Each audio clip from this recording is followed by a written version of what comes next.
सो EC2 को तो हमने जान लिया कि कैसे काम हो रहा है, अभी बारी है EMR को जान। सो EMR को जानने के लिए जो प्री रिक्विजिट्स थे तो हमने जान लिए, जैसे कि व्हाट इज़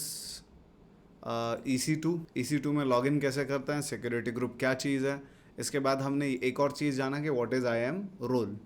ठीक है, तो ये 2-3 चीज़ें जानने के बाद अभी EMR को चला पाना बहुत ज़्यादा आसान हो जाता है। सबसे पहले मेरा जो EC2 इंस्टेंस ऑलरेडी चल रहा है उसे मैं स्टॉप कर देता हूँ। If I stop instance billing रुक जाता है, लेकिन क्योंकि ये फ्री टीयर में चला रहे हैं उतना बिल नहीं आएगा, मतलब बिल ही नहीं आएगा फ्री टीयर में चला रहे हो तो। ठीक है, सो EMR पे चलते हैं। EMR पे बिल ज़रूर आएगा। ठीक है, सो EMR के ऊपर क्लिक करते हैं। Now we are in EMR console और यहाँ पे आपको मल्टीपल ऑप्शंस दिखाई दे रहे हैं अभी। ठीक है, EMR सर्वरलेस एक दिखाई दे रहा है। Then you can see this EMR on EC2, ये वाइडली यूज्ड मैं कहूँगा वे है। So you can simply click on this clusters. यहाँ पे अब आप देख सकते हो जो EMR क्लस्टर्स हमने अभी तक बना रखे हैं वो सारे। ठीक है, अगर आप पहली बार ये काम कर रहे हो तो कैसे करना है, और पहली बार काम हो जाने के बाद जब आप अगेन काम करोगे इसके ऊपर तो कैसे करना है, वो दोनों चीज़ें मैं आपको दिखा देता हूँ। सो सबसे पहले मैं बताऊँगा कि पहली बार जब आप क्लस्टर क्रिएट कर रहे हो तो आपने क्या करना है। यहाँ पे एक ऑप्शन है क्रिएट क्लस्टर का, सिंपली क्लिक ऑन दैट। यहाँ पे आने के बाद you just have to give the name to your cluster, let us say PG demo EMR cluster, ऐसा नाम दे दिया। ठीक है, देन EMR रिलीज अगर आप रिसेंट लोगे तो जो मोस्ट रिसेंट सॉफ्टवेयर स्टैक है वो आपको मिलेगा। अगर आप पुराने वर्जन्स पे जाते हो तो पुराने जो सॉफ्टवेयर स्टैक्स है वो आपको मिलेंगे। ठीक है, सो मेरा तो रिकमेंडेशन है लेटेस्ट पे जाने में कोई टेंशन नहीं है, क्योंकि एनीवेज जो सारे हम कंपोनेंट सीख रहे हैं वो लेटेस्ट ही सीख रहे हैं। ठीक है, सो एप्लीकेशन बंडल आपको क्या क्या चाहिए, तो मैं कह रहा हूँ मुझे हडूप चाहिए, हाइव चाहिए, जुपिटर, स्पार्क और लेटेस्ट से तेज़ भी ले लेते हैं, ये सब मुझे चाहिए, ऐसा मैं कह रहा हूँ। ठीक है, और ऑपरेटिंग सिस्टम आगे आपको पूछा जाएगा कौन सा लेना है। ठीक है, so I can also click on this spark interactive, लेकिन तेज़ पे जाने के बाद शायद कस्टम पे चला जाएगा। ठीक है, इसके बाद AWS ग्लू कैटलॉग, ये दोनों बॉक्सेस को अनचेक रखना है। ऑपरेटिंग सिस्टम कौन सा चाहिए, तो मैं बोल रहा हूँ अमेजॉन लिनक्स ही रखो, कोई टेंशन नहीं है। इसके बाद क्लस्टर कॉन्फ़िगरेशन, अब यहाँ पे आपको दिखाया जा रहा है uniform instance groups and flexible instance fleets. ठीक है, अब एक चीज़ जानो, दोनों में फ़र्क क्या है। यूनिफॉर्म इंस्टेंस ग्रुप मतलब ग्रुप जो है, अभी फॉर एग्जांपल अलग अलग प्रकार के नोड होते हैं, जैसे प्राइमरी नोड एक है, देन कोर नोड है, and you can have multiple task nodes. तो टास्क नोड जो है वो आपके स्लेव्स हैं। ठीक है, EMR क्लस्टर में 3 प्रकार के नोड्स होते हैं, एक primary, then core, then task. ठीक है, तो जब मैं कह रहा हूँ यूनिफॉर्म इंस्टेंस ग्रुप, तो लेट अस से 3 ग्रुप्स हैं अभी, एक प्राइमरी नोड्स वाला, एक कोर का और एक स्लेव्स का। अगर मैं स्लेव को दे रहा हूँ ये EC2 instance M5 extra large, जिसमें मुझे 4 प्रोसेसिंग कोर्स और 16 GB रैम मिल रहा है, तो जितने भी मेरे टास्क इंस्टेंसेस है उन सबको M5 एक्स्ट्रा लार्ज ही मिलेगा, अगर मैं यूनिफॉर्म इंस्टेंस ग्रुप सिलेक्ट कर रहा हूँ।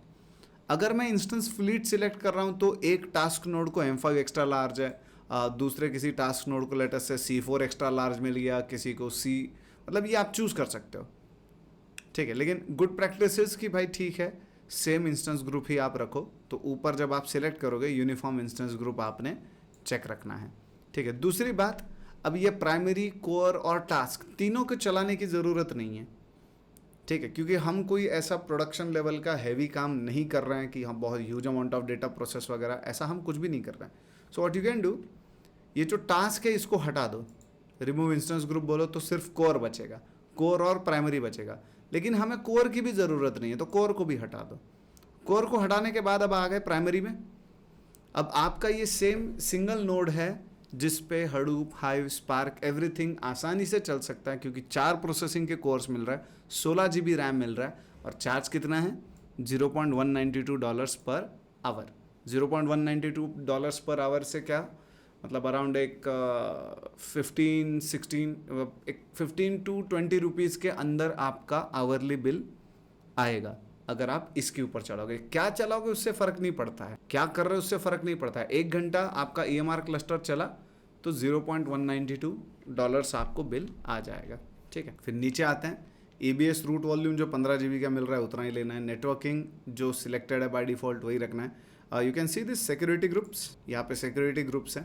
ऑफ कोर्स मैं आपको बाद में दिखाऊंगा ये कैसे करना है, ठीक है। सिक्योरिटी ग्रुप्स, देन स्टेप्स का कंसेप्ट है वो आगे बात करेंगे। क्लस्टर टर्मिनेशन, अगर आप नए हो और आपको लगता है कि आपका याददाश्त क्या कहते हैं कमज़ोर पड़ सकता है इस मामले में, तो मैन्युअली टर्मिनेट क्लस्टर सिलेक्ट मत करना, ठीक है। मैं मैन्युअली इसलिए करता हूँ क्योंकि एक बार मैंने अपनी गलती का भुगतान किया है, ठीक है। That's why I go with manually terminate cluster. तो बंद करने से पहले मुझे हमेशा याद रहता है कि क्लस्टर को टर्मिनेट करना है। अगर आपको याद रहता है तो आप ये रख सकते हो, लेकिन मेरा तो रिकमेंडेशन है ऑटो टर्मिनेशन ऑन रखो, जिसमें दिन रहेंगे। ऐसे बाय डिफ़ॉल्ट 1 डे सिलेक्टेड रहेगा। सो एक काम करना, इसको 0 डेज और 1 hour, so this is hours, minutes, seconds, तो 1 आवर के ऊपर सेट कर दो।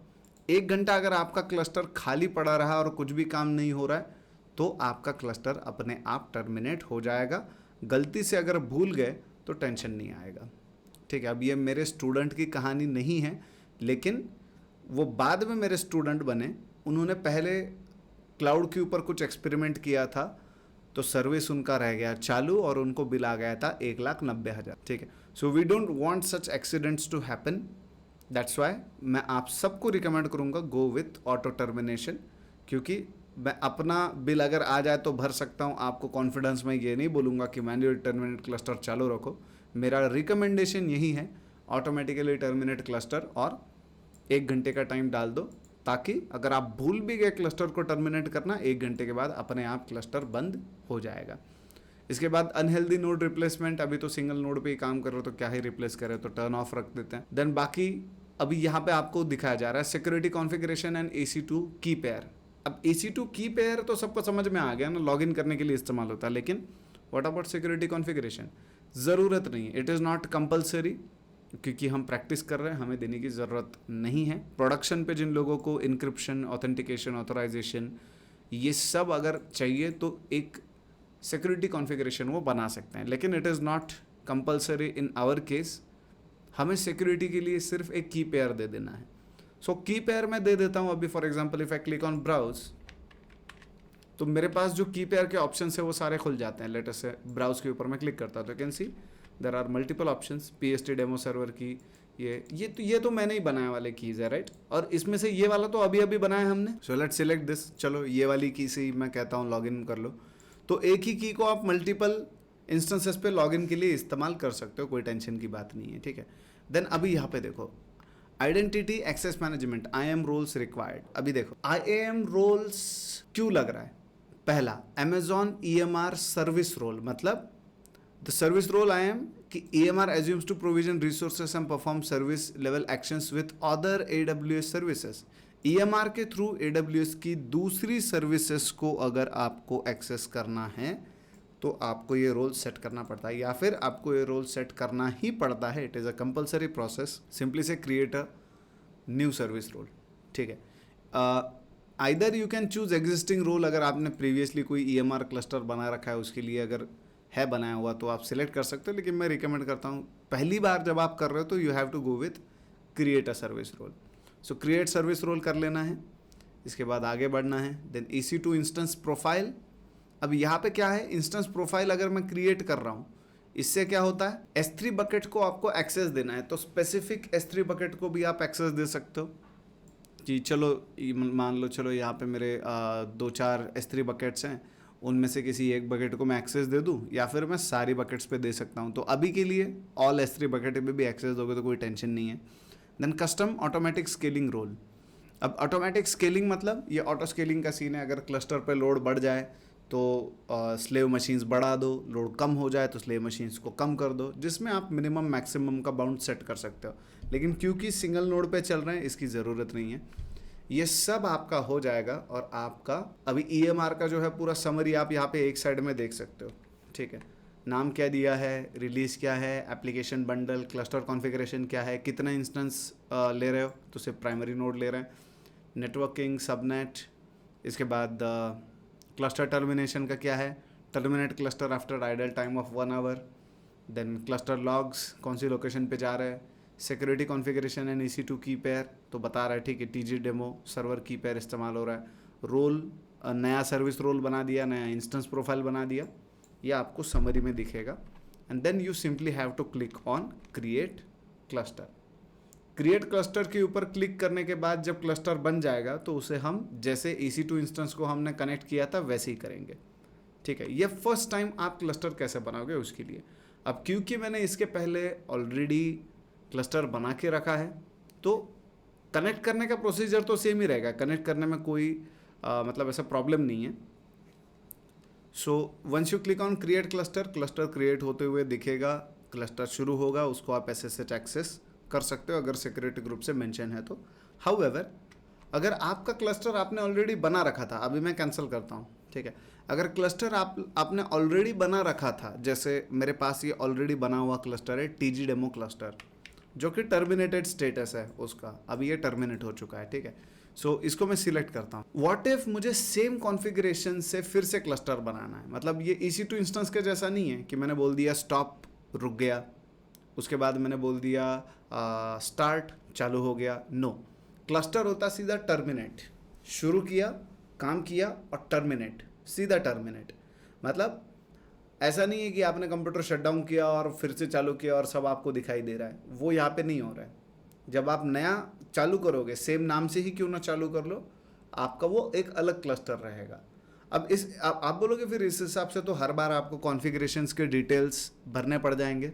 ज़रूरी नहीं है, इसको सिंपली सिलेक्ट कर लेना और सेकेंड टाइम या फिर नेक्स्ट टाइम जब भी आप क्लस्टर बनाना चाहोगे EMR के साथ, जो आपका प्रीवियसली बना हुआ क्लस्टर है उसको सिलेक्ट करना जो टर्मिनेटेड स्टेट में है, और ऊपर क्लोन का ऑप्शन है, you can see this clone का ऑप्शन।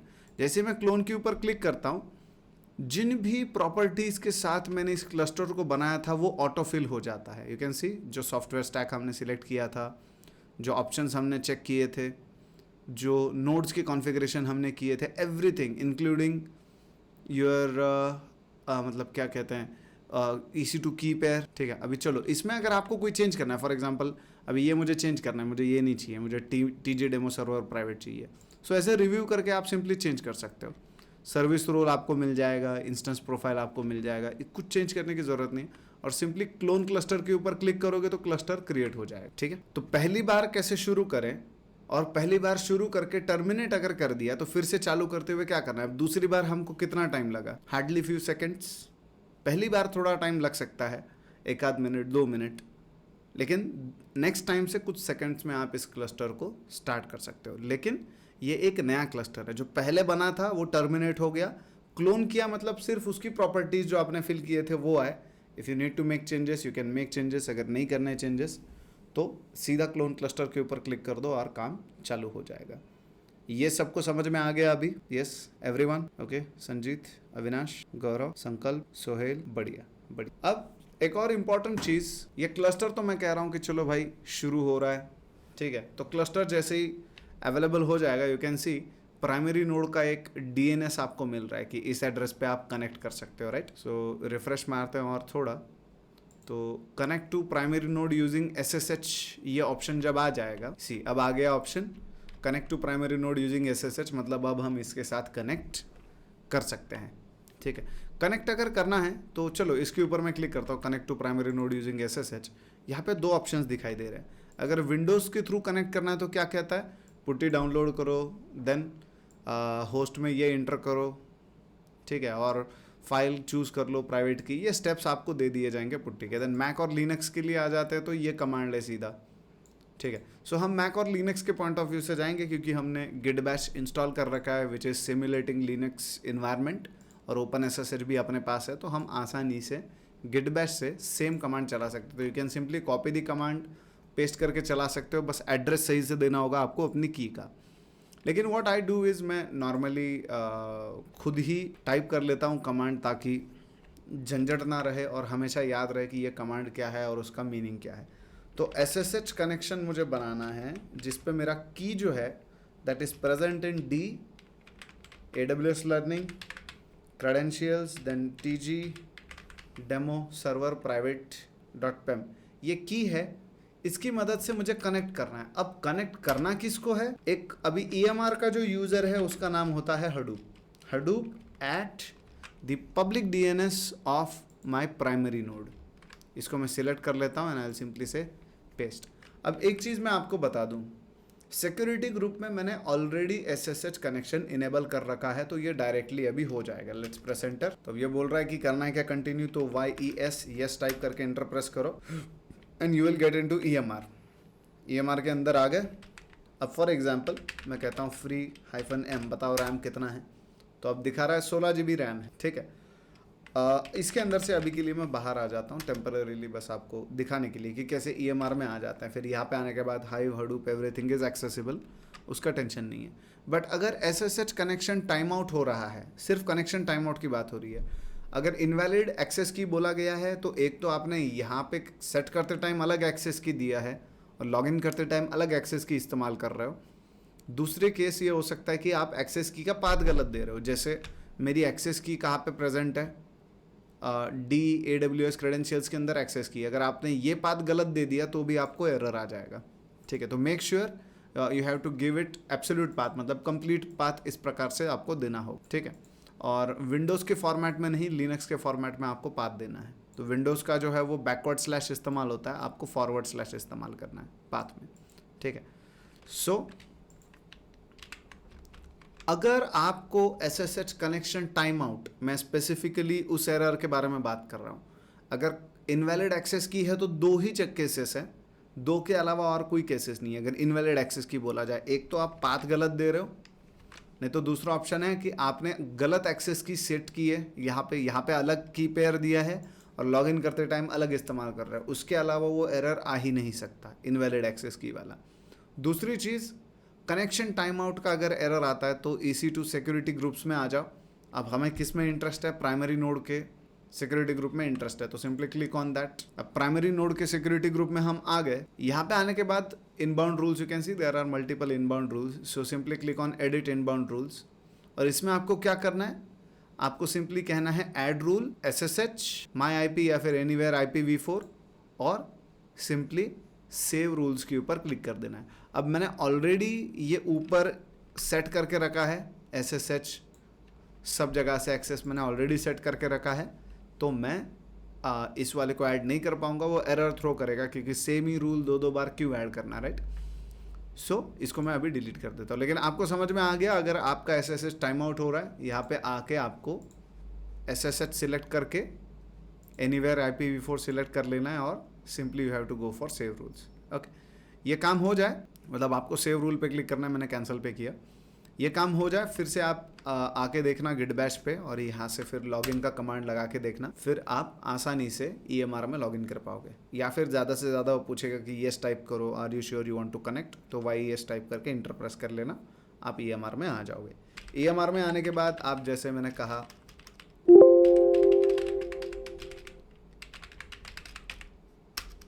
ठीक है, अच्छा, सो PySpark का वर्जन वगैरह आप देख सकते हो कौन सा है। अच्छा, okay, sorry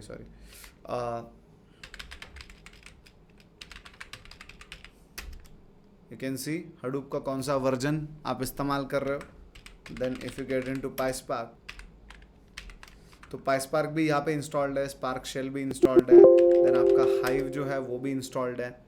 so everything is going to be installed here. ठीक है, अब यहाँ पे आपको कोई टेंशन की ज़रूरत नहीं है। आ गए हाइव में। अब मैंने चेक करते टाइम तेज़ भी सिलेक्ट किया था, तो ये हाइव तेज़ पे चलेगा बाय डिफ़ॉल्ट।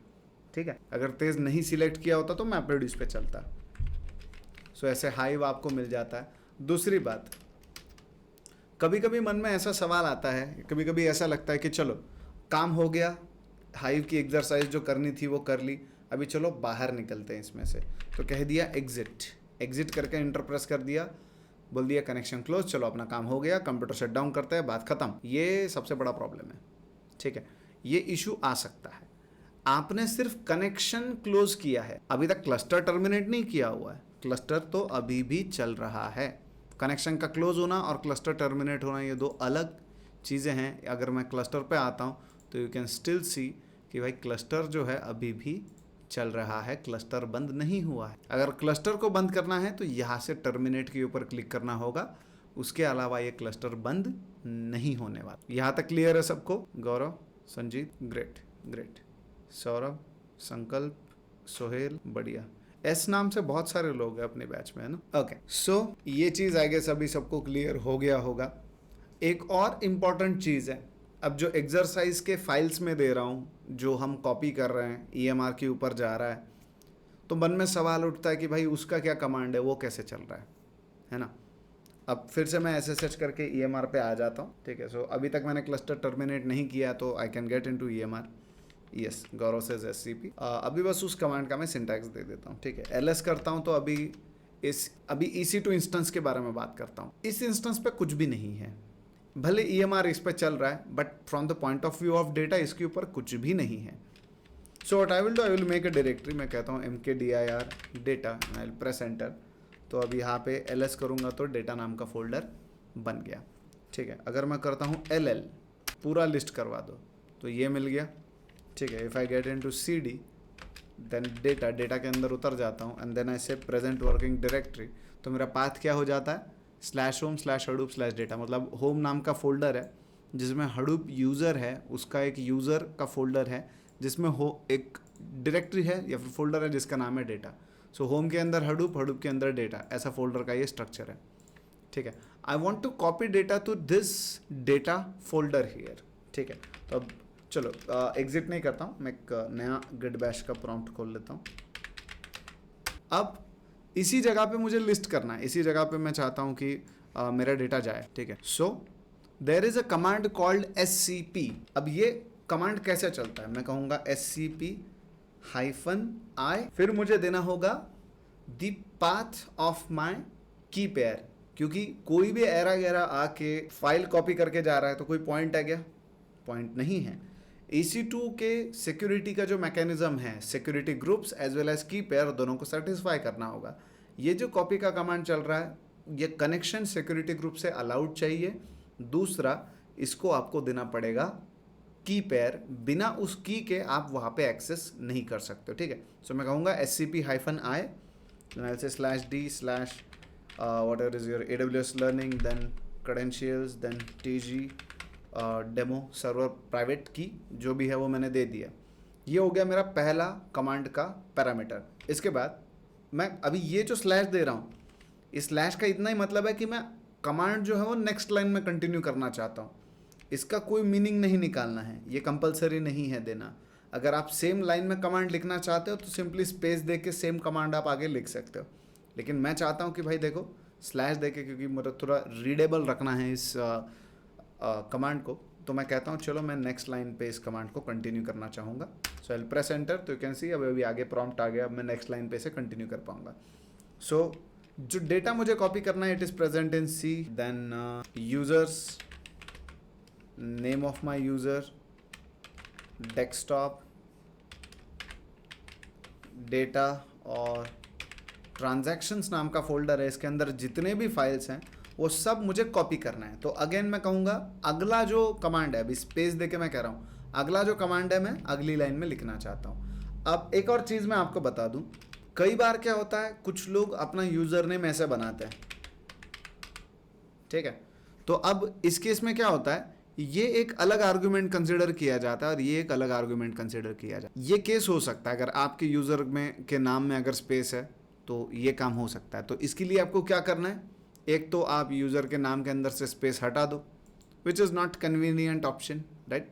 दूसरा चीज़ ये है कि आप जहाँ पे स्पेस है उस स्पेस के पहले एक बैकस्लैश लगा दो। उस स्पेस के पहले अगर आपने बैकस्लैश लगा दिया तो ये जो आगे का स्पेस है इसका मीनिंग नहीं निकाला जाएगा और वो सेम स्ट्रिंग के अंदर कंसिडर किया जाएगा। Yes, you can say it's escape character. तो हम इसे छोड़ देना चाहते हैं, हम चाहते हैं कि ये स्ट्रिंग का पार्ट ही रहे, ठीक है। तो एक बैकस्लैश मार दोगे अगर स्पेस के पहले तो आपका काम हो जाएगा, ठीक है। क्योंकि कुछ लोग इस प्रकार का भी इशू फेस करते हैं, वो कहते हैं कि आपने जैसा बोला वैसे ही दिया है, यूज़र है, मेरा नाम है, सब पार्ट ठीक है, लेकिन क्यों नहीं हो रहा है। तो नाम में स्पेस है तो ये चीज़ कंसिडर करना, ठीक है। लेकिन चलो मैंने अपने नाम में स्पेस नहीं रखा है तो मुझे उस चीज़ की कोई टेंशन नहीं है, आपका है तो मैंने सोल्यूशन बता दिया है। इसके बाद अगेन मैं चाहता हूं कि अगले लाइन में मुझे कमांड कंटिन्यू करना है, फिर से मैं लगा दूंगा बैकस्लैश, आई प्रेस एंटर। अब दूसरा अभी ये जो दूसरा आर्ग्यूमेंट है, ये तो चलो कमांड का आपका पैरामीटर हो गया। ये पहला आर्ग्यूमेंट कि क्या कॉपी करना है, दूसरा कहाँ पे कॉपी करना, on which location you have to copy it. So location जो है वो तो स्ट्रेट फॉरवर्ड मैं यहाँ से ले सकता हूँ। ये है मेरा पब्लिक DNS एड्रेस, ठीक है, this is my public DNS। इसे मैं कॉपी कर लेता हूँ। मैं कहता हूँ कि देखो यार, यहाँ पे एक यूज़र है जहाँ पे मैं काम करना, जहाँ पे मुझे इसे कॉपी करना है। हडूप नाम का यूज़र है एट दिस पब्लिक DNS, ठीक है, जिसके /home/hadoop/data नाम के फोल्डर के अंदर मुझे कॉपी करना, ठीक है। सो ये हो गया मेरा एड्रेस, मेरे EMR के इस लोकेशन का पूरा एड्रेस। अगर मैं बाहर से एक्सेस कर रहा हूँ, अगर VM के अंदर से ही एक्सेस कर रहा हूँ तो /home/hadoop-data इट्स ओके, लेकिन बाहर से एक्सेस कर रहा हूँ तो मुझे पूरा एड्रेस देना होगा जिस EC2 इंस्टेंस और यूज़र पे ये चल रहा है, और फिर द एड्रेस ऑफ डेटा, ठीक है। इतना हो जाने के बाद सिंपली प्रेस एंटर प्रेस करोगे, कॉपी का ऑपरेशन चालू हो जाएगा। सी, पहला फाइल कॉपी हुआ, दूसरा, तीसरा फाइल्स कॉपी हो रहा है, ठीक है। तो ट्रांजैक्शंस फोल्डर में जितने भी फाइल्स हैं वो कॉपी किए जा रहा है। Yes Gaurav, please go ahead and ask your question. Sandeep, मैं ये पूछ रहा था आपसे कि जब हम स्टार्टिंग में कनेक्शन बना रहे हैं तब तो हमने ऑलरेडी प्राइवेट की दी है and we are making a connection, है ना।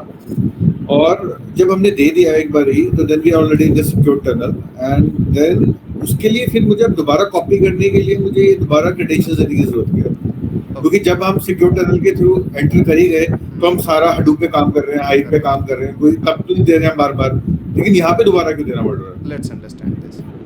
अभी ये एक अलग SSH कनेक्शन है, ठीक है। अपना माइक बंद कर दीजिए तो नॉइज आएगा, मैं एक्सप्लेन करता हूँ इसे, ठीक है। सॉरी जस्ट वन क्वेश्चन, नहीं अगर अलग है इसलिए तो ठीक है, अगर सेम में हम कर रहे होते तब तो देना पड़ता ना ये। ओके, अगर उसी में पुराने वाले में कर रहे होते हम, मेरा मतलब नहीं, अगर पुराने फर्स्ट वाले टाइम में कर रहे हम तो कर ही नहीं सकते ना, वही मैं एक्सप्लेन करता हूँ, डोंट वरी, मैं बताता हूँ। ओके ठीक, अभी देखो SSH ये एक कनेक्शन है जिसकी मदद से हमने रिमोटली लॉगिन किया है, ठीक है। रिमोटली हम लॉगिन करके आ गए यहाँ पे। अब ये जो प्रॉम्प्ट है ये आपके विंडोज़ का नहीं है, ये प्रॉम्प्ट है आपके EMR का, ठीक है। अगर मैं यहाँ पे क्लिक कर रहा हूँ, अगर मैं कह रहा हूँ एग्जिट, तो मैं बाहर आ गया, EMR के बाहर आ गया। अब कहाँ रहा सिक्योर शेल। और दूसरी बात, जब मैं ये कनेक्शन बना रहा हूँ, कनेक्शन बना के जब मैं इंटर कर रहा हूँ, तो क्या यहाँ से मैं अपनी विंडोज़ की फाइल को एक्सेस कर सकता हूँ? No, I can't access my Windows files from here. तो ये एक अलग कनेक्शन बना। अगर मैं कहूँगा इसी से मुझे करना है तो वो पॉसिबल नहीं है, क्योंकि यहाँ से मेरे विंडोज़ मशीन का कोई रिलेशन नहीं है, ठीक है। ओके, इसे गॉट इट, बढ़िया। सो हम क्या करते हैं, अब ये जो है ये एक दूसरा कनेक्शन में बना रहा हूँ, और ये कनेक्शन का पर्पज़ है जस्ट कॉपी, ठीक है, सिंपली कॉपी करना। तो यहाँ पे मुझे अगेन क्रेडेंशियल देने पड़ जाएं, ठीक है। ओके, सो पहले और हाँ, ये भी एक चीज़ देखना, ये SCP का कमांड हम EMR के अंदर से नहीं चला रहे हैं, हम अपने विंडोज़ मशीन का जो टर्मिनल बन रहा है उससे चला, ठीक है। ये भी एक चीज़ याद रखना, SCP हम वहाँ से चलाते हैं, EMR से नहीं चला रहे। Okay okay got. सो अभी ये तो कह रहा है चलो फाइल कॉपी हो गए, अब जाके देख लेते हैं EMR पे कॉपी हुए कि नहीं हुए। LS करते हैं, डेटा नाम का फोल्डर है, तो I will get into this data folder और फिर LS मारते हैं, देखते आए कि नहीं आए। सारे फाइल्स अब यहाँ पे आ चुके हैं, लिस्ट कर लेते हैं, can see all the files here, ठीक है। सो जो एक्सरसाइजेस के लिए आपको फाइल्स दिए जा रहे हैं उनको कैसे कॉपी करना है EMR पे, ये भी आज हमने डिटेल में देख लिया। इन सेशंस की बहुत ज़्यादा ज़रूरत थी, जहाँ तक मैंने एज्यूम किया या फिर जहाँ तक मैंने देखा। इसमें एक और टॉपिक बचा है जिसमें हम देखते हैं कि यहाँ पे जो HDFS चल रहा है, जो रिसोर्स मैनेजर चल रहा है, जो स्पार्क चल रहा है, उनके वेब यूज़र इंटरफेसेस कैसे ब्राउज़र के ऊपर देखे जाएं। तो मैं आपसे पूछता हूँ, कंटिन्यू करना है या फिर अगले सेशन में देख। Yes, okay Gaurav, Sanjeet, Gaurav says next session, okay Sohail says next session, okay. क्योंकि कैसा है, ज़रूरत से ज़्यादा रोशनी इंसान को अंधा बना सकती है, ओके। तो अगर हैवी जा रहा है या फिर हैवी जा सकता है, क्योंकि दिमाग में स्टफ होना चालू हो जाता है एक, ओके यस, ओके ओके। पहले अपना सेटअप कर लो। यस, गौरव हैज़ पॉइंट, ठीक है। पहले अपना EMR का सेटअप कर लो, SSH कनेक्शन बना के देखो, डेटा को कॉपी करके देखो, ये सक्सेसफुली हो जाए, फिर मैं आपको वेब UI भी कैसे देखना है वो भी दिखा देता हूँ। ठीक है, अपनी तरफ से आज अपना इतना ही काम है। एक और चीज़, आपके SQL सेशंस के बारे में एक अपडेट। ये Sanjeet, please go ahead and ask your question.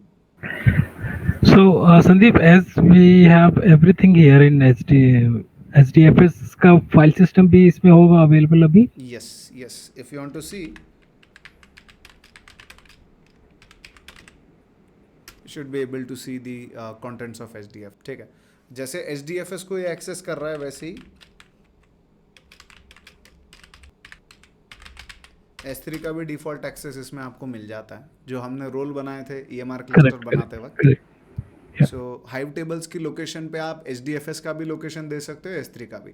बस डिफिकल्टी क्या है HDFS लोकेशन के साथ, EMR क्लस्टर जब तक चालू है तब तक ही HDFS इस्तेमाल कर सकते हो। ठीक है, उसके बाद आपको मतलब EMR क्लस्टर बंद होने के बाद you can't access that data. So normally Hive table रखते हैं EMR पे, लेकिन लेके आ जाते हैं S3 के ऊपर। ठीक है, डेटा जो है उसका S3 के ऊपर रखते हैं। ये मैं आगे आपको बताऊंगा कैसे करना है। ठीक है, यस, ओके। तो अपने एंड से सेटअप करो और हाइव की कुछ एक्सरसाइजेस जैसे डेटाबेस बनाना, टेबल बनाना, वो एक बार इस पे जस्ट डेमो करके देखो। अभी हाथ साफ करो, थोड़ा एनालिटिकल क्वेरीज वगैरह करके देखो डेटा के ऊपर, देखो तेज़ कैसे काम करता है। ठीक है, रफ्तार वगैरह भी आपको मिल जाएगा। और 1 घंटे अगर एक्सरसाइज करोगे तो आपको 17 रुपये के आसपास बिल आ सकता है 1 आवर का। ठीक है, तो किसी को फील लेना है रफ्तार का और वो क्या कहते हैं, जो VM के ऊपर नहीं आ पाता है फील कभी कभी, क्योंकि VM अपने ही रिसोर्सेज पे चल रहा है और ऊपर से वो थोड़ा बल्कि हो चुका है, क्योंकि उबंटू के पुराने सेटअप के ऊपर उसे बनाया गया है। लेकिन ऑफ कोर्स उसका 1 रुपये भी बिल नहीं है जो आपका VM है उसका, लेकिन इसका आपको 15 से 20 रुपये की रेंज में आवरली बिल आएगा। और ऐसा भी नहीं है कि 1 घंटा आपने इस्तेमाल ही करते रहना है, तभी अगर फॉर एग्जांपल मैंने आधा घंटा इस्तेमाल किया इस EMR को, तो हाफ आवर के हिसाब से जो बिल पड़ रहा है वो बिल आएगा। ठीक है, ऐसा नहीं कि मैंने 10 मिनट भी इस्तेमाल कर लिया तो 1 घंटे का नॉर्मलाइजेशन से बिल आएगा, ऐसा नहीं है। 10 मिनट भी इस्तेमाल करूँ तो 1 घंटे का आएगा, वैसा नहीं। जितना यूज़ करोगे उतना ही बिल पड़ेगा। ठीक है, यस। सो जो एक अपडेट है आपके SQL के लेक्चर्स के लिए, तो ये वाले सेटअप्स कर लो। और SQL के जो कुछ फीचर्स हैं from the point of view of SQL queries, जैसे कि सिलेक्ट, ग्रुप बाय, सब क्वेरी और ऑर्डर बाय, जॉइंस, ये सारे मैं आपको हाइव में ही करवा दूँ। ठीक है, फिर बेसिक जो RDBMS के जो कंसेप्ट्स हैं उनके ऊपर वीडियोस बन चुके हैं, बस एडिटिंग फेज़ में वो अटके हुए। ठीक है, जैसे ही वो एडिट हो जाएंगे वो भी मैं आपको अवेलेबल करवा दूंगा। बाकी जो पूरे SQL के ऑपरेशंस हैं, जैसे सिलेक्ट क्या होता है, वेयर क्या होता है, group by, order by, everything, वो मैं आपको हाइव में ही क्लियर कराऊंगा। SQL में भी सेम ही है और हाइव में भी सेम ही है, कुछ भी फ़र्क नहीं। ठीक है, 19-20 डिफरेंस आएगा, जहाँ पे रहेगा मैं बोल दूंगा। ओके, यस, चलेगा। फिर अभी के लिए सेशन को ख़त्म करते हैं। पहले मैं क्लस्टर को टर्मिनेट करता हूँ, क्योंकि मैं हमेशा मैनुअल वाला वे प्रेफर करता हूँ, तो I will simply terminate this. Yes Gaurav, please go ahead. और आपका जो IAM रिलेटेड इशू आ रहा है। हाँ, तो संदीप, मेरा क्वेश्चन ये है, let me first rephrase my question. हम नॉर्मली, मैंने क्या किया, मैंने एक यूजर बनाया और मैंने एक ग्रुप बनाया। उस ग्रुप के साथ मैंने कुछ परमिशन एसोसिएट कर दी और उस यूजर को मैंने ग्रुप में ऐड कर दिया। परफेक्ट, ठीक है, there is a one way. अब तो क्या हुआ, मेरे पास उस ग्रुप के पास जो भी परमिशंस थी मेरे यूजर ने इनहेरिट कर ली स्टैंडर्ड वे। एक अल्टरनेट तरीका ये हो सकता था, मैं एक रोल बनाता, उस रोल में कुछ परमिशंस एसोसिएट करता और उस रोल को इस यूजर से एसोसिएट कर देता। Right, this could be another. Let's understand. So role जो है हम सेम अकाउंट के यूजर के लिए कभी नहीं बनाते, और रोल जो है वो यूजर्स के लिए कभी बनता ही नहीं। ठीक है, रोल जो है अभी for example role AWS account के लिए बनता है। आपका AWS अकाउंट अलग है, मेरा AWS अकाउंट अलग है। ठीक है, आपके अकाउंट के ऊपर की अगर किसी सर्विस को एक्सेस देना है तो आपके AWS अकाउंट को के लिए मैं रोल बनाऊंगा, मैं यूजर के लिए नहीं बनाऊंगा। ठीक है, तो बेसिकली जो मैं रोल बनाऊंगा वो that is in context of my account, जिसको मैंने परमिशन देनी है किसी और को। तो मैं एक रोल बनाऊंगा अपने अकाउंट के लिए विद सम परमिशंस, और उससे मैं दूसरा अकाउंट या फिर दूसरी सर्विसेज एक्सेस करूंगा, करेक्ट? अभी बस एक 2 मिनट माइक म्यूट करो, मैं ये पूरा मामला क्लियर कर देता हूँ, ठीक है? क्योंकि आपको रिकॉर्डिंग में समझ में नहीं आएगा मैं क्या बोल रहा हूँ। सी आई एम रोल जब हम बना रहे थे, चलो रोल्स में मैं आ जाता हूँ, मैं क्रिएट रोल के ऊपर आता हूँ, ठीक है? यहाँ पे मुझे कहीं पे आपको दिखाई दे रहा है क्या कि यूज़र के लिए रोल बन रहा है? तो you can't attach role to user, you can attach it to AWS service और AWS अकाउंट और वेब आइडेंटिटी। अब ये जो है ये आपके फेडरेटेड यूज़र्स वाला कंसेप्ट है, मतलब आपके कॉरपोरेट अकाउंट और क्लाउड अकाउंट, मतलब एक बंदे का आपने कॉरपोरेट अकाउंट बनाया कंपनी में एंट्री पाने के लिए, उसका आईडी वगैरह एवरीथिंग, एंड उसका पैरेलल आपने AWS अकाउंट बनाया। तो दो मेंटेन क्यों करना? तो जो कॉरपोरेट अकाउंट है उसी को एक्सेस दे देना है आप तो, और बाकी और दो तीन यूज़ केसेस हैं, ठीक है? तो AWS service in this account, same account की AWS सर्विस के लिए आप रोल बना सकते हो। दूसरे AWS account allow entities in other AWS account belonging to third party to perform actions in this account. तो दूसरे अकाउंट को अगर सर्विस देना है, यहाँ पे ये नहीं कह रहे दूसरे अकाउंट के यूजर को सर्विस देना है। अभी एग्जांपल मैं बोलता हूँ, अगर आपके अकाउंट पर जो EC2 इंस्टेंस चल रहा है उस इंस्टेंस को आपको मुझे परमिशन देना, so you will create an IAM role, you will attach permission to it, और यहाँ पे AWS अकाउंट आप सिलेक्ट करोगे, नीचे आके आप क्या कहते हैं किसको देना है, तो चलो अनदर आप मेरा अकाउंट आईडी यहाँ पे डाल दोगे, ठीक है? आगे बढ़ के जो भी परमिशंस आपको देनी है, लेटेस्ट से अकाउंट आईडी, लेटेस्ट से, चलो अभी एग्जांपल के लिए मैं दिस अकाउंट के ऊपर ही चलता हूँ, then I will get into, I will say next, कौन सी परमिशन अटैच करनी है वो परमिशन आप अटैच करोगे और यू विल क्रिएट दैट। आपने एक बार वो रोल क्रिएट कर लिया, तो आपने जो रोल क्रिएट किया है अब वो मुझे क्योंकि असाइन हो गया है, तो आपका एक मतलब हर सर्विस का भी, फॉर एग्जांपल मैं EC2 पे आ जाता हूँ, तो इंस्टेंसेस जो हम चला रहे हैं, जो सारी चीज़ें यहाँ पे चल रही है, उसका एक नाम होता है जिसको कहा जाता है ARN मतलब अमेजॉन रिसोर्स नेम, ठीक है? तो इंस्टेंसेस जो है AMI नेम, लॉन्च डेट वगैरह, AMI लोकेशन वगैरह ऑफकोर्स, लेकिन इस इंस्टेंस के ऊपर आपकी तरफ से जैसे मुझे इंटीमेशन आ जाएगा कि नहीं ठीक है आपको ये रोल असाइन हो चुका है, ठीक है? तो I can assume that role, और उस रोल को एज्यूम करके मैं आपकी जो सर्विस है उसे डायरेक्टली एक्सेस कर सकता हूँ, ठीक है? तो AWS अकाउंट के लिए बन रहा है। User in the same account का अगर आपको करना है तो लेट अस से if I get into users में मैं आ जाता हूँ, तो यहाँ पे तो मैं सीधे ग्रुप भी बना सकता हूँ और यूज़र को डायरेक्टली पॉलिसीज़ अगर मैं अटैच कर सकता हूँ, तो यहाँ पे रोल बनाने की ज़रूरत नहीं है, क्योंकि एनीवेज अगर आपने यहाँ पे S3 का रोल ऐड कर दिया, तो S3 पे रोल ऐड करने के बाद आपको कोई क्रेडेंशियल्स देने की ज़रूरत नहीं है, फिर आप डायरेक्टली S3 को एक्सेस कर सकते हो। सेम अकाउंट में अगर है तो straight forward you can go with your policies, ठीक है? लेकिन दूसरे अकाउंट में है तो आपको देना पड़ता है, रोल बनाना पड़ता है, सेम अकाउंट की सर्विसेज के लिए भी रोल बनाना पड़ता है, ठीक है? सो संदीप, मतलब मेरा क्वेश्चन वही था, देखो नॉर्मली हमने केस में तो यही करते हैं, हम एक ग्रुप बनाया, यूजर ग्रुप में परमिशंस दी और यूजर से अटैच कर लिया। अगर मैं कोई रोल बना दूं इसी अकाउंट के लिए और उसको यूजर से अटैच कर दूं, विल दैट, आई मीन वो तो बाय डिफॉल्ट फिर उसमें मैं आपको दिखाता हूं, let me show you what I am trying to say. ठीक है, चलेगा। आप एक बार अपना स्क्रीन शेयर करो, मैं बंद करता हूँ। ओके, हाइड कर दो उसे, हाइड का ऑप्शन रहेगा। हेलो सर, क्या अब आपको दिख रहा है? अब ये मैंने एक यूजर बनाया था, अगर मैं इस पर क्लिक करता हूँ तो मेरा ग्रुप है, मेरा ग्रुप का नाम है Gaurav_AWS, राइट? अब मैं इसको खोलता हूँ, इसके अंदर मैंने अगर मैं इसमें परमिशंस देखूँ तो मैंने इसमें एडमिनिस्ट्रेटर एक्सेस की परमिशन दी हुई है। परफेक्ट, ठीक है, so there is no problem in this.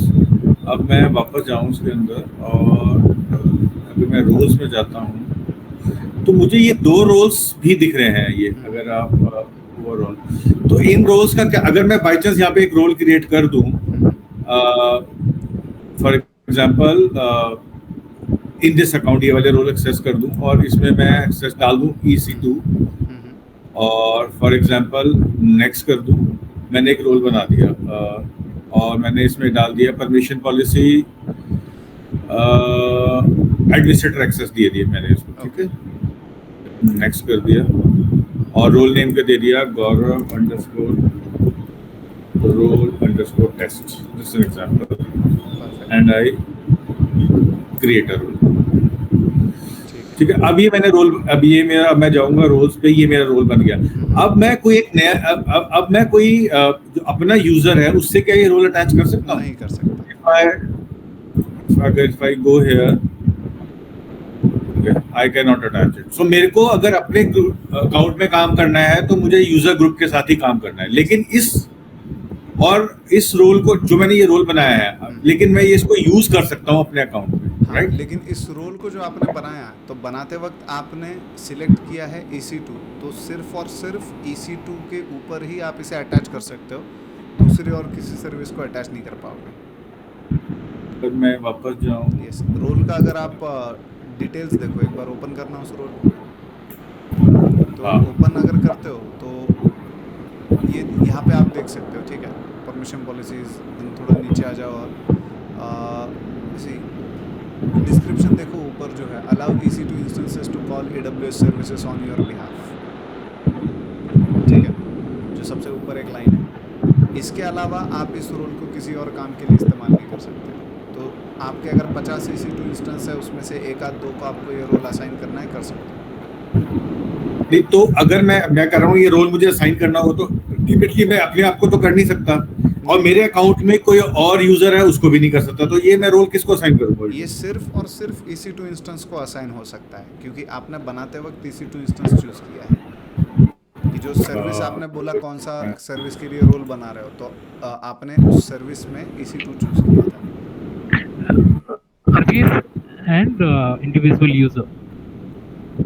Yes, Gaurav is saying to give this access to individual user, but that is not possible. This is possible only to service. it is only possible for service, individual user को नहीं जाएगा access, ठीक है। Okay, Yes, that too Okay, service okay, which you okay. choose, जो आप choose करोगे service, उसके अलावा और किसी सर्विस में भी इस रोल को इस्तेमाल नहीं कर सकते। तो ये तो if I summarize, the role is at the level of service or at the level of account, or okay, it's not at the individual level, never at the individual level. Not at लेकिन ये individual user level, okay, ठीक है, individual Okay. User level के ऊपर नहीं है। अब ये जो है ये जो दो है, वेब आइडेंटिटी और ये फेडरेशन वाला, ये सेम फेडरेटेड यूजर्स के लिए जो आपको कॉर्पोरेट अकाउंट का एक्सेस चाहिए, फॉर एग्जांपल टीम्स में वगैरह कुछ आपने यूजर्स बना रखे, तो एक आपका टीम्स का अकाउंट और उसका पैरेलल AWS अकाउंट फिर से बनाना, उससे अच्छा सीधा टीम्स अकाउंट वाले को एक्सेस दे दो AWS एक्सेस का, वैसे काम के लिए भी रोल इस्तेमाल किया जा सकता है। सो जब मैंने ये रोल बनाया तो मैंने बोला कि EC2 इंस्टेंस को एक्सेस दे दो, तो मैंने से EC2 इंस्टेंस को एक्सेस दे दो, तो व्हाट काइंड ऑफ एक्सेस? तो मैंने बोला फुल एडमिनिस्ट्रेटर, जो मैंने पॉलिसी अटैच करी उसके साथ, तो मतलब what exactly I will achieve out of it? आपका EC2 इंस्टेंस के थ्रू अब आप अपनी AWS की सारी सर्विसेज को एक्सेस कर पाओगे। अगर आपने ये रोल नहीं दिया है तो EC2 एक स्टैंड अलोन अलग सर्विस, एक अलग इंस्टेंस वो चल रहा है और उसको AWS का कोई एक्सेस नहीं। एक्सेस देना है तो आप आइदर यूज़र का क्रेडेंशियल्स वहाँ पे दे दो, वो एक ऑप्शन होता है, और दूसरा ऑप्शन होता है IAM रोल, ठीक है। सो क्रेडेंशियल्स के मैंने कुछ ड्रॉबैक्स आपको बताया, क्रेडेंशियल्स देने के क्या ड्रॉबैक्स हो सकते हैं। तो based on your use case, अगर क्रेडेंशियल्स कन्वीनियंट है तो you can go with credentials, अगर रोल कंफर्टेबल है तो गो विथ रोल्स। बट दो ऑप्शंस है आपकी AWS सर्विस जो है EC2, उससे बाकी सर्विसेज को एक्सेस करवाने की, ठीक। तो जब नहीं, सो अगर जैसे मैं अपना I am an individual user, Yes. So I want to access other services and I am an IAM user, और मेरे पास ये मैंने ऑलरेडी परमिशंस दी हुई हैं कि एडमिनिस्ट्रेटर परमिशंस है, तो उसके थ्रू मैं कोई भी सर्विस एक्सेस कर सकता हूँ, Yes, कोई अगर चैलेंज? आपने एडमिनिस्ट्रेटर यूज़र का ऑलरेडी आपको परमिशन है तो आपको रोल की ज़रूरत ही नहीं है यूज़र को। Exactly Yes. मैंने ये दिया हुआ है, अगर आप देखोगे तो I have given this present in Gaurav AWS and it has the admin access Exactly. permission. So अगर इसमें क्या क्या आता है वो देखना है तो प्लस का जो सिंबल है पॉलिसी नेम के एग्जैक्टली, सामने, हाँ, उस पर क्लिक करोगे तो you will get the list allow start, allow Yes. On all resources. कौन सी एक्शन, सारी एक्शंस, कौन से रिसोर्सेज, सारे रिसोर्सेज, यस, और जब मैं बोल रहा हूँ मैंने EC2 लेवल पे परमिशन दे दी to access all the resources, तो एक्चुअली मैंने क्या किया है, तो जो EC2 इंस्टेंस पे मैंने सारी परमिशन एक्सेस, तो मेरे को थोड़ा वही कंफ्यूजन हो रहा है। Okay. अल्टीमेटली जो रोल है, जो मैं इंडिविजुअली एक्सेस कर रहा हूँ और जो मैं EC2 पे एक्सेस कर रहा हूँ, तो Yes. EC2 पे भी तो हाँ बताओ आप, सॉरी। Let's understand. अभी आपका कंसर्न समझ में आ गया। EC2 एक सर्विस है and EC2 is infrastructure as a service, right? तो आपको Correct. एक सर्वर दे दिया गया। अब आपको सर्वर दिया, इसका ये मतलब नहीं कि आपको एक्सेस भी दे दिया AWS की बाकी सर्विसेज का, ठीक है? So what happens is EC2 एक अलग मशीन है। अब उसको आपकी AWS अकाउंट से कोई एक्सेस वगैरह उसका अवेलेबल नहीं है। सो व्हाट हैपेंस इज कि जब मैं फॉर एग्जांपल EC2 इंस्टेंस पे जा रहा हूँ, अभी फॉर एग्जांपल मैं इस पे क्लिक करता हूँ, आ जाता हूँ EC2 पे। अब मुझे जो परमिशन देना है वो परमिशन मुझे यूज़र को नहीं देना है, क्योंकि EC2 इंस्टेंस के अंदर जाने के बाद IAM यूज़र का क्या काम। यस, EC2 इंस्टेंस लॉन्च कर लिया, लॉन्च हो गया, और उसके बाद मैं जब इस इंस्टेंस में जा रहा हूँ तो क्या इस इंस्टेंस में मैं IAM यूज़र से लॉग इन कर रहा हूँ या फिर सीधा SSH कनेक्शन बना रहा हूँ। I am going for SSH connection. जिससे मैं SSH कनेक्शन बना रहा हूँ उसका और IAM यूज़र्स का कोई लेना देना नहीं है, पहली बात। तो अगर मैं इस इंस्टेंस के ऊपर आ रहा हूँ, can see multiple details like this, तो इसने आपको एक सर्वर बना के दे दिया है, लेकिन इसको बाय डिफ़ॉल्ट कोई AWS का ऐसा एक्सेस नहीं है। तो what you have to do, actions में जाओगे, सिक्योरिटी में जाओगे, then you have modify IAM role वाला परमिशन। तो अगर आपको अपने अकाउंट की सर्विसेज का कोई एक्सेस देना है, you will create a role और यहाँ पे आप अटैच कर दोगे। जब यहाँ पे अटैच कर दिया फिर टेंशन की बात, ठीक है? सो इतना अगर शॉर्टकट में आपको बोलूँ तो एक AWS सर्विस को दूसरी AWS सर्विस को अगर एक्सेस करना है, उसके लिए आप रोल बना रहे हो सेम अकाउंट के अंदर, ठीक है? अब जो आप रोल, अभी यहाँ पे फिर आप बोलोगे IAM यूज़र कहाँ पे आया, तो Exactly. जिसने लॉन्च किया, जिसने EC2 इंस्टेंस लॉन्च किया, उसको लॉन्च करने का परमिशन था, EC2 पे उसको परमिशन था लॉन्च करने का। उसकी सिक्योरिटी ग्रुप्स डिसाइड करना, एक्सेस की बोलने से अच्छा जो सिक्योरिटी की है वो डिसाइड करना, वहाँ तक IAM का रोल है, वहाँ तक उस यूज़र का रोल है जो यूज़र आपने बनाया। उसके बाद जो आप EC2 के साथ कनेक्ट कर रहे हो, आप IAM से थोड़ी कनेक्ट कर रहे हो। You are connecting to EC2 from your IPv4 address, open SSH से आप कनेक्ट कर रहे हो। तो depending on your security group configuration, it can also be anywhere IPv4, किसी भी IPv4 का रिक्वेस्ट ले सकता है। सो वहाँ पे तो IAM यूज़र का कोई रोल नहीं, and this is a separate server which is running. तो इस सर्वर को बाय डिफ़ॉल्ट कोई एक्सेसेस नहीं है सेम AWS अकाउंट में, और अगर देने हैं तो हमें रोल असाइन करना होता है। अभी क्लियर है? Now it's very clear. So now I understand. So जो मेरा IAM user है, that is at a level of account when I have permissions to provision different resources. जब उन resources को use करके मुझे multiple services use करनी है, Yes. then I have to the concept of role comes in. Perfect. And now it's very clear. And then one more question. Sorry, Sandeep, I'm asking so many questions. पूछो, मेरा तो मैं recommend करता हूँ और पूछो सवाल, कोई टेंशन नहीं। इसमें मेरा क्वेश्चन एक और ये है कि अब मैं आपको EC2 इंस्टेंस पे आ गया हूँ। अब यहाँ पे कोई इंडिविजुअल यूजर का रोल कहाँ पे आएगा? अच्छा, देखो, पहली बात, इंडिविजुअल यूज़र का रोल ये है कि अगर मैं एडमिन अकाउंट से लॉगिन करके आपका EC2 का परमिशन निकाल लूँ तो आप यहाँ पे आ ही नहीं सकते, ठीक है? तो पहला वो परमिशन कि आपको यहाँ पे आने दिया जा रहा है EC2 के। यहाँ पे तो आ गया, मैं यहाँ पे तो आ गया, मैं आ गया यहाँ पे। तो अब यहाँ पे आने के बाद इतना तो पक्का है कि आपको EC2 इंस्टेंसेस के ऊपर एक्सेस है। तो अब EC2 इंस्टेंस के ऊपर जो आपको एक्सेस है, तो कौन कौन से एक्सेस है? अभी if I get into policies, आपको क्या क्या एक्सेस दिए जा सकते हैं, ठीक है? So let me show you.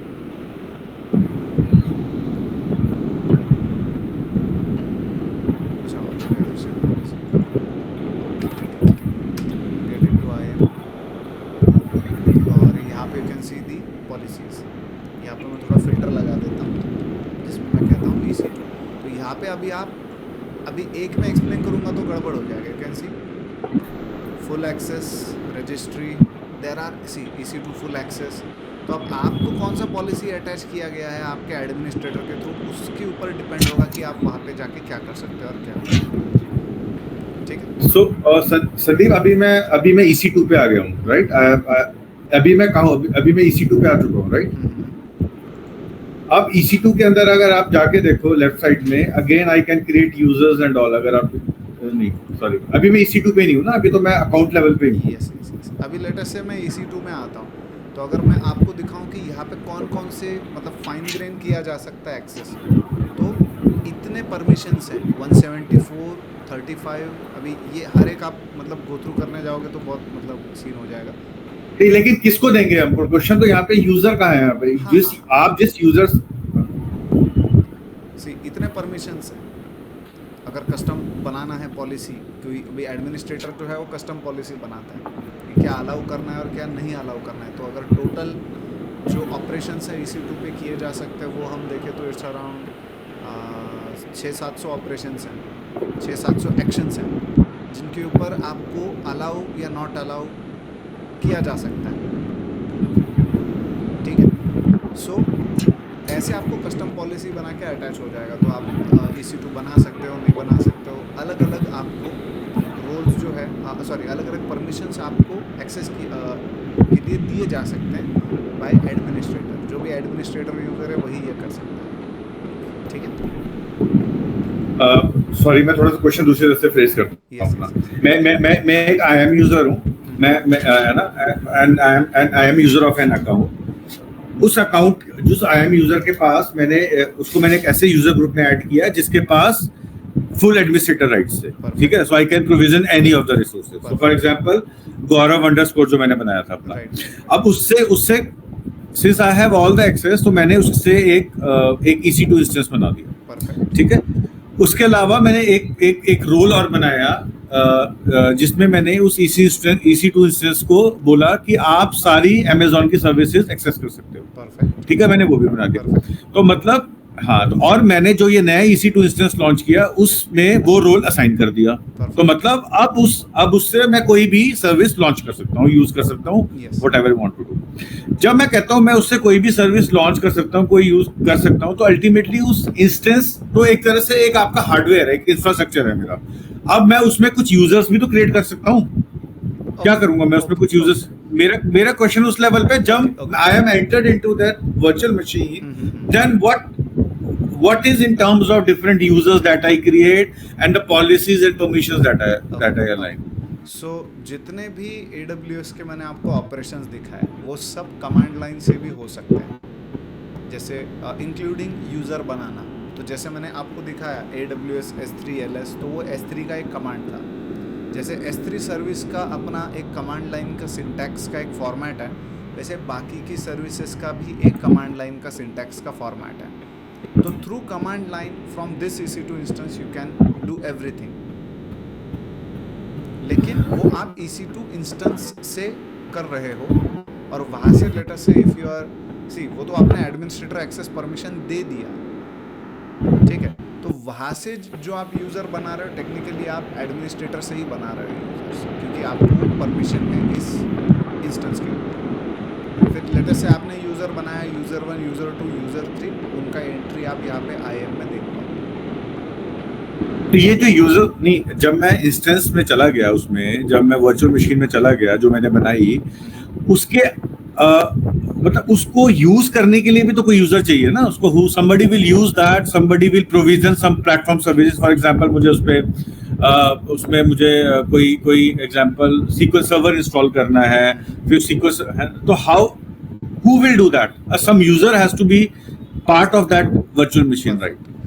So उसको जो वो काम करेगा वो बंदा जो SSH कनेक्शन उसके साथ बना रहा है। ओके, तो आप कह रहे हो आप आउटसाइड आप सिर्फ उसमें घुस जाओगे और वहां से फिर अल्टीमेटली आप वहां से फर्दर सर्विसेज उसको एसोसिएट कर दोगे। परफेक्ट। तो अगर तो मतलब मैं गौरव,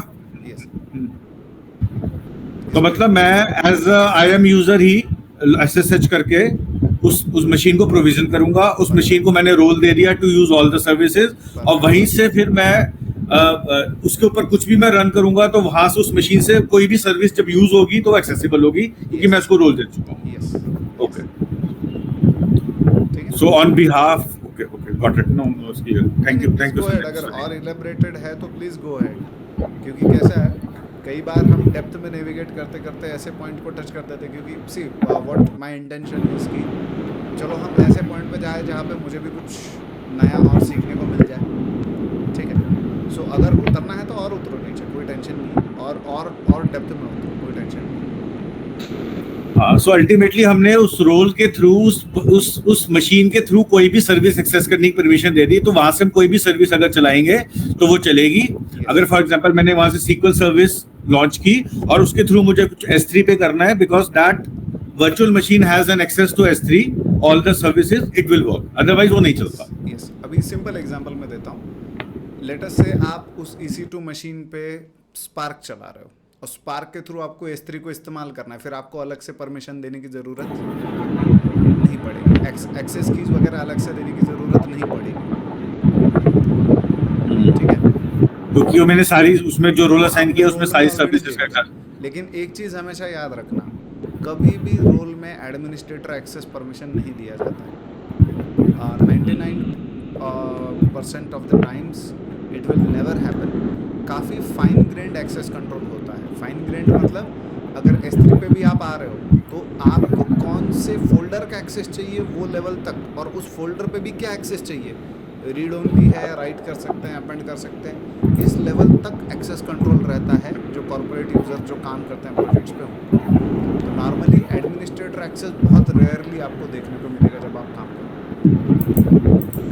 ठीक है। दैट टू रोल को तो कोई देता नहीं है, रोल को कभी एडमिन एक्सेस नहीं दिया जाता, और मतलब अगर दिया भी तो बहुत ही एक्सक्लूसिव सिचुएशन अगर कोई रहा तब दिया जा सकता है। हाउएवर रोल में भी काफ़ी फाइन ग्रेड होता है। अभी तो मैंने S3 फुल एक्सेस दिया, EC2 S3 फुल एक्सेस भी नहीं देते हैं। S3 के ऊपर उस EC2 इंस्टेंस के मतलब कि कितनी बकेट्स हैं, क्योंकि आपके प्रोडक्शन अकाउंट में तो हज़ारों बकेट्स हैं। इस वाले EC2 इंस्टेंस को कौन सी बकेट चाहिए, सिर्फ उतनी ही बकेट का एक्सेस निकाल के दे दो बस, बाकी और कुछ नहीं, वो तो हाँ, मतलब मैं तो कॉन्सेप्ट पर्सपेक्टिव बोल रहा हूँ, मतलब जो भी मैंने परमिशंस दी उस रोल को, it will be similar like, वो कैसे चलेगा मैं बताता हूँ अभी। It will be similar like कि मैंने AWS अकाउंट की एक्सेस कीज यहाँ पे दे दी और यहाँ से मैं AWS की सर्विस अगर चलाऊंगा तो चल जाएगा। जैसे मैं AWS S3 कह रहा हूँ, तो अभी तो मैंने चलो डिसेबल कर रखा है तो नहीं चल पाएगा। तो यहाँ से अगर मैं एक्सेस कीज से चला रहा हूँ तो चल रहा है। Same thing will happen from EC2, इन दोनों में कोई फर्क नहीं रहेगा, ठीक है। या very clear, thank you very much. Yes, और किसी को कोई डाउट्स? यस, संदीप आज सेटअप करते हैं ये, क्योंकि मेरा IAM लॉगिन तो बना ही हुआ है, तो बस I have to setup, yes. तो एक बार ये क्लस्टर सेटअप कर, कुछ चैलेंज होगा तो I will discuss tomorrow, maybe in the morning 30 minutes we can have. आप एक रिकॉर्डिंग शेयर कर देना अगर कुछ होगा तो वी कैन लिसन टू। और जिनका नहीं हुआ है सेटअप, मैंने रिकॉर्डिंग भेजा है, IAM roles, group policy, AWS configure कैसे करते हैं वो सब, तो उतना बस गो थ्रू कर लेना, ग्रुप के ऊपर आपको मिल जाएगा, ठीक है। चले, ओके, चलो फिर ख़त्म करते हैं आज का सेशन। ओके संकल्प, गौरव, थैंक यू गौरव। ओके चल, लेट्स एंड आवर सेशन, कल मिलते हैं। वेलकम सोहेल भाई।